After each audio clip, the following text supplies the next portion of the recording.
वज़ीर बराए मनसूबाबंदी एहसन इकबाल नारोवाल में तकरीब से खिताब कर रहे हैं। पे लग रही हैं कि अगर हिंदुस्तान ने दोबारा पाकिस्तान से छेड़छाड़ की तो अगली दफा पाकिस्तान हिंदुस्तान के कितने जहाज गिराएगा।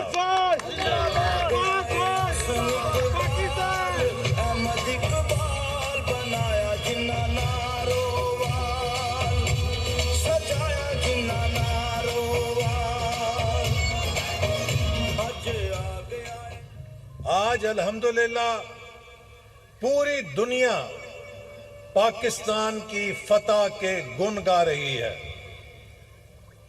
वजीर आजम शहबाज शरीफ और फील्ड मार्शल आसिम मुनीर की क़यादत में पाकिस्तान की मुसल्लह अफवाज ने भारत को वो मजा चखाया है कि उसकी नस्लों को भी याद रहेगा कि पाकिस्तान पर मैली निगाह डालने का क्या अंजाम होता है।